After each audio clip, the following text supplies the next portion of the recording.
Për shumë vite, me një slogan të qartë që mbulon një çështje të caktuar kombëtare, Albanian Roots ka organizuar në New York një nga manifestimet më të mëdha të komunitetit shqiptar.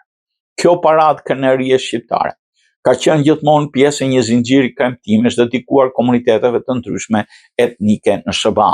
Për herë të parë, më 21 qershor, shqiptarët të rikthehen të marshojnë në flamurin kuqezi, jo si pjesë e një feste tjetër etnike, por me një zë të vetin, njoftoi Albanian Roots.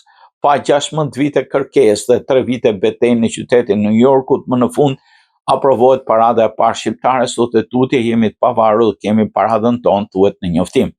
Në organizimin Albanian Roots, parada pritet të mbledh mijëra pjesëmarrës nga komunitetet shqiptare në gjithë Shtetet e Bashkuara, përfshirë përfaqësues të diasporës nga Kosova, Shqipëria, Maqedonia e Veriut, Malezi, Lukina e Preshevës e Çamëria.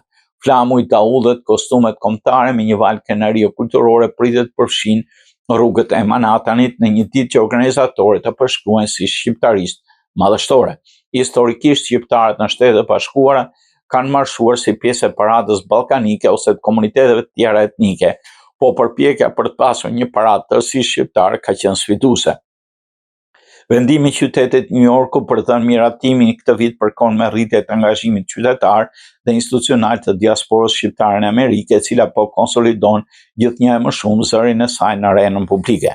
Sipas organizatorëve, parada do të nisë në mesditë dhe do përfshijë një numër rekord organizatash shqiptare, artistë nga diaspora si dhe figura publike nga vendet tona të origjinës. Në skenën kryesore do të interpretojnë këngëtarë të njohur të muzikës shqiptare, ndërsa rrugët do të kumëshin nga tingujt e Çiftelive dhe Jona e Thirrjeve të Shqipërisë etnike.